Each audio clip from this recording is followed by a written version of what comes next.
We've got Jennifer from here in Austin. Hello? Hi, Jennifer.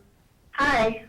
I have two questions, and the first one is, it seems like a lot of times when you talk to atheists, they start from the premise that personal experience has been established to be unreliable. And but we rely on personal experience all the time. Like in courtrooms, you know, the value of eyewitness testimony, that's the fundamental evidence. You know, the jury can take it and believe it or not believe it, but the value of personal testimony, not hearsay, what someone else has told you has been their experience, but what you experienced yourself, the value of putting it forward is still considered primary, and it's a foundational principle of the U.S. And we also rely on personal experience all the time. Like if you're going to do something like climb the Himalayas and you've never done it, you read about people who have done that before, and they say, you know, at whatever altitude I experienced this. You don't know, but you believe them. You take precautions, or you prepare based on what they experience. And so it seems like the value of personal experience has not been proven to be unreliable. And then the second question is that it seems like something can be understood or it can't. It's understandable or it's not. And like Catholics start from the premise that the nature of reality can't be understood. It's not understandable. And atheists seem to start from the premise that, you know, reality is a process that could be understood. But if it could, why don't we understand any more than we did like 2,000 years ago? We have theory, you know, the theory of the Big Bang, but when you look at what complexity theorists say, they say that there's still a lot of leaps that have to be made in thinking to make the concept work. You know, like it's not established. We still don't fully understand it. And so if the nature of reality is understandable, why don't we understand more about it today than we did, say, 2,000 years ago? Well, let's take that one at a time. I probably should have interrupted you before going on to the second one. The two big questions, yeah. Personal experience. Is it reliable? Well, you have to realize it's not binary. It's not like all personal experience is reliable or no personal experience is reliable. It's not like you're choosing to, you know, deny all experience or accept all experience. That's not how it works. Personal experience has a certain probability of being reliable, and what you're looking at is when the particular claim the person is making is going to have an intrinsic prior probability. So if they're saying they saw, you know, aliens abducted them, or they're saying that, you know, they saw a horde of demons attack them in their room or something like that, we know from past experience that that usually turns out to be hallucinatory or not true. And so for a personal experience to overcome that, we need a lot more evidence than that. We need superbly good personal experience, or we need a lot of it from a lot of different sources, a lot of different witnesses, or we need physical evidence. And you're talking about like standards of evidence that professional historians would take into account. Oh, absolutely, yeah. And this is what I do in the book. It's Bayesian reasoning, where you have to weigh the different possibilities. So certain kinds of testimonies are unreliable, or obviously unreliable, because they make improbable claims. And so for those claims to be upheld, you need more than just someone claiming it. That's why. Well, I mean, like, what about, you know, people who wrote Gospels who said, you know, they wrote it after they say Jesus died, and they say, you know, they witnessed it. But they don't. They were closer in time. Yeah, none of the Gospels were written by anyone who says they foresaw any of the stuff they wrote down. In fact, they don't even tell us who they are or how they know anything that they haven't. They don't tell us their sources. They don't tell us their methods, which is very weird. Written, I mean, 50 years in the big scheme of things is not that much time. And so, actually, it is. You know, if it was, I made this point. I just want to say I'm so excited to get this call with Richard. I made this point. It's a lot less than I made this point in my speech yesterday. 1,550 years. Well, let's talk about Roswell, New Mexico. In 1947, this Air Force officer found some sticks and tinfoil in the desert, and he claimed it was debris from a flying saucer. Within just 30 to 40 years, and this is in the 20th century with universal literacy, newspapers, photographs, the whole deal, within just 30 to 40 years, an entire legend had built up about the government discovering an entire intact flying saucer that they recovered alien bodies from and performed autopsies on. That's just 30 to 40 years. So it's the exact same timeline that we're looking at with the Gospels. Legends can spring up really fast. But it's starting from not an eyewitness account. It's starting Well, from yeah, it someone is actually. No, he's saying he found something. Yeah. Well, from what you said, he's saying he found something. Yeah, He it was didn't say he published in the saw newspaper. ship crash. Yeah, it was in the newspaper with photographs of the debris that he found from you 1947. didn't say he saw the. But you didn't say he said he saw the ship found. I mean, No, crash. that was what people were telling just 30 to 40 years later. And so when we look at the Gospels, we don't know where these people are getting their stories. They're not eyewitnesses themselves. They don't claim to know any eyewitnesses. They don't even tell us what their sources are. Why are they written as a description? I mean, it's written as an eyewitness description. It actually isn't. It's like Jesus. No. It's like, Jesus was on the cross and he asked for a drink Oh, of no, water. no. Oh, you know what? I highly recommend then you can do some more research on this. For example, the crucifixion account is almost entirely based on clips from the Psalms. They just took passages. If I had time, I could dig out an example from my book. But the language. No, is actually, like the language first is. person. The I mean, language I've read is, it. Yeah, but the language is not- biblical. We can look at eyewitness accounts. We have, for example, Lucian of Samosata wrote an account of him encountering a new religion in what's now Turkey. And it's called Alexander the Quack Prophet. You could probably find examples of it online, but that's what an eyewitness account looks like. The Gospels aren't written like that at all. If you look at Caesar's Civil War, he writes it in third person, but it's still an eyewitness account. And again, it's written very differently than what we see in the Gospels. The Gospels look a lot like mythology. We have a lot of examples of other religions that were coming up with documents that are written in the same kind of voice. And there were, in fact, about 40 different Gospels, and we know about 10 to 12 of them that we have mostly intact or largely intact. And we know a lot of those have to be false, and yet they read a lot like the Gospels we have in the New Testament. So it was actually very common to fabricate narratives in the form that we see in the Gospels in the New Testament. But I know from personally reading the Gospels that it sounds like a first-person account. Oh, well, see, I think what you need to do is you got to understand these books were written 2,000 years ago in a different language and a different culture. So if you want to understand So it was that, closer in time. It was written closer in time. No, but That my counts point for is something. you have to look at what literature was like back then. So you can't judge it based on the standards of what you're used to reading today, because what people write today is very different. The styles they write, the way they choose words, the way they construct stories is entirely different today than it was 2,000 years ago. Yeah, and to circle back to your original question about how reliable personal experience is, I mean, you're telling us that you have this personal experience of having read the Gospels and just knowing by reading it, like knowing and inherently understanding what's going on in there, even though there is this whole system of historians having read it and compared notes and But I don't need it. I don't comparing need a it to historian things that they to already tell me know. whether something is written as a first-person account or not. I Yeah, mean, I here- can judge that for myself. Well, I can read it and I could be like, this sounds like a third person. I'll give you an This example. sounds like an omniscient point of view. This sounds like a first person. Like, I can make that judgment myself. But they aren't, actually. They aren't even written in first person by standard literary theory.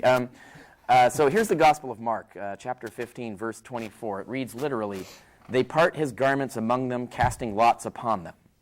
Now here's Psalm 22, verse 18. "They part my garments among them and cast lots upon them." It's almost A lot of identical the word for Psalms are word. supposed to be like prophecy. Yeah, And but so if it But were true. Mark is writing in the third person. The Psalms are writing in the first person. The But Psalms if the were Psalm- written if the hundreds of Psalm was years a before. prophecy and then it was experienced. Then No, but that would, see, that's the thing. You could say that, but they're using the exact word for word, exact same statement, and it doesn't even say it's a fulfilled prophecy. To get back to the point, more what I was really asking a question. But it's third person. It's not first person. It says they part his garments among them. I've watched a couple of your shows, and people will call and they'll be like, my mom said she saw a demon in her room, or my friend, and then a lot of times the first response is, I would say I experiences wasn't there. have I been- don't have have been I don't have established your to be experience, and I can't unreliable. tell whether that really happened or not. But Yeah. you said that this sort of thing goes on in courts, and I can guarantee you that if somebody came in as a witness in court and said, and then I saw a demon rise up out of the earth, it's really unlikely that the judge or jury would take that into account as a serious explanation for, let's say, a murder trial or embezzlement, where but somebody the said, suddenly value- this but- demon made all this money disappear value from of them the company's saying it- account. But the value of the experience for it to be judged by the fact finder, whether it's a jury or a judge, the value of the person saying it and then the listeners interpreting it is primary. Right. Okay, That but is a You yeah, really sound like person- Chris. Really sounds like he's got something to say. yeah, I want right. to jump in here. Yeah, I mean, you talk about eyewitness testimony being so reliable, and it's the ultimate, piece of evidence in our court system, and that's just not true at all. If you look at the reliability of eyewitness testimony, it is terrible. If you put a room full of people and you show them something and then ask them what they saw, you'll get many different answers. And people have been convicted wrongly based on people who were sure this is who they saw, and they were wrong. And it's very, very easy to fool yourself, to think you saw something. If you don't remember clearly, your brain will just make up stuff to fill in the gaps. And we've demonstrated that thousands of times in different studies. So eyewitness testimony is actually really, really unreliable. One of the leading researchers on that. It's true what you're saying about, you put people in a room and then it's like, was the guy wearing a tie? And 3 of them say yes and 2 of them say no. But we still hold that as meaningful. Well, we shouldn't. Chris was just saying we don't. I mean, Yeah, that's, not we really. don't, and that would be a bad thing for everybody. So we shouldn't do that. Yeah, you have Well, to weigh I it. don't know. I mean, I'm an attorney, and I've taken a really unconventional route. I took my studies extremely seriously, looking at the purpose of the system and the procedure that we've established. People from all different backgrounds coming together and deciding like this is what we're going to do. This has meaning and this is useful. Despite the errors, this is the most fair way we can assess what's going on, and we still have witnesses. We still take in witness accounts, and we still say Yeah, but all relevant witnesses can be replaced. Witnesses can lie, witnesses can be deceived, witnesses can misreport badly. I mean, you must know this if you've been in courts. Certainly if you're a defense attorney, you must have actually used these arguments that I'm using myself in defense of your client. Well, the thing is that sometimes that they are telling the truth. And Sometimes, it's the point yeah. of It's and probability, the yeah. thing that's primary is for the witness But to say what they're thinking, for the Yeah. fact finder to be like, well, I think your mom was lying. Yeah, but I think you're lying, it so I certainly think depends at least as much on the nature of the testimony as the content of the testimony itself. I mean, if if today you were to have somebody walk into court and say, I saw this guy die and 3 days later rise from the dead, or I saw a ghost show up in my house, that would be one of the least likely things that you were going to accept in court as relevant to the case, I would think. Well, it depends on what the case was about, whether it would be relevant. Really? I don't think so, actually. Wow. Actually, by Supreme mean, Court, well, by Supreme Court ruling, spectral evidence is not allowed. Yeah, by don't 16th know. century ruling, I We think. don't know what's trying to be proved. I mean, it would depend on what kind of case it was. I mean, you're talking about a drug case where someone killed someone else, and Yeah. they're saying what they experienced, and that's why they killed that person. And it's like, was it intentional? Was it not intentional? Are they lying? Relevance depends on what's being proved. So, I mean, to my second question, as far as Okay. whether things, everything Oh, is the either understandable. understandable Right. or it's not. I can answer Yeah, that one because this well, is I right in wanted my to, field. but you please go ahead. Do we understand more than we did 2,000 years ago? My PhD's primary subject is history of science. So, and I studied ancient science.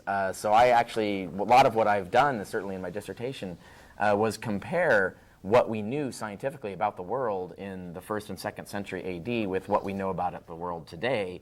And it's mind-bogglingly, vastly more understanding today than we had. I mean, it's just bewildering how much more understanding we have today. So much so that what we've thoroughly established since the scientific revolution in the 17th century, in just the last few hundred years, we've thoroughly established that the scientific method is so incredibly effective that it can take our understanding of the world and multiply it millions and millions of times. I mean, which it has done so since 1600. So we know, if there's anything we know, is that science works exceedingly well. And the only thing that actually interferes with our advance, that slows it down perhaps, is technological access to the data. A lot of the things, like the questions we can't answer today, we only can't answer because we just don't have the particular machine that can see the thing that we want to look at. Or in particular ways, for example, brain science. To really understand how the brain works, we would need a functional brain scanner that can scan the brain as it works down to the resolution of individual synaptic connections. We just haven't developed that technology yet, but within 50 or 60 years, we may have scanners that can do that. And that's just a technological obstacle. So the thing that I'm wondering about, so like with that example you just gave, we know that it is understandable, but we're not there yet. Sure. What Richard is saying, though, is that there are always more excuse me, I'm going to put you on hold. I need to talk. What Richard is saying is that we never have all the answers, and it certainly isn't going to ever be the case that we're done looking for stuff, because as humans, we like collecting more and more knowledge over time. But to say that because we haven't obtained an infinite amount of knowledge, we therefore have zero knowledge, or exactly the same knowledge as we did 100 years ago, when we lived maybe half as long on average, when we didn't have immediate access to everything that was going on around the globe through like electronic communications, when we didn't have as thorough a knowledge of human reproduction, for example, or people still believed that that the sun goes around the earth, right?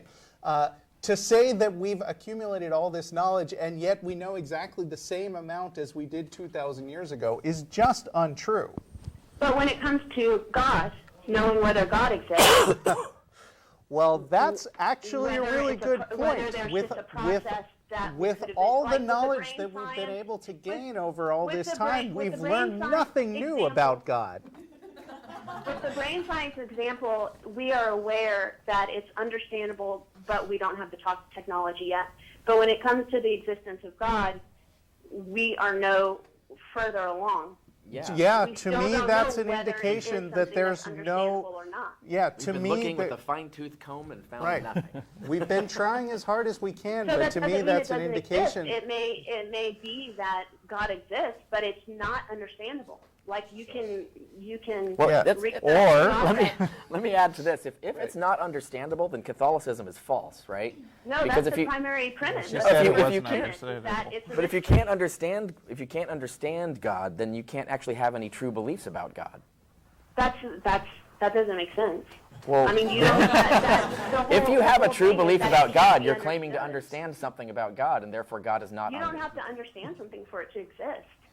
For you to understand what it is that's true, yeah. If you're going to make any statement that has any meaning that's true about God, that means you understand something about God, and therefore God is understandable.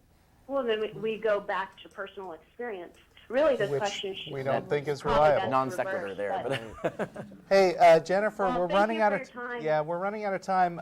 But it's a great conversation, and I'd welcome you to call back anytime. Okay, thank you. Bye. Thanks. Bye.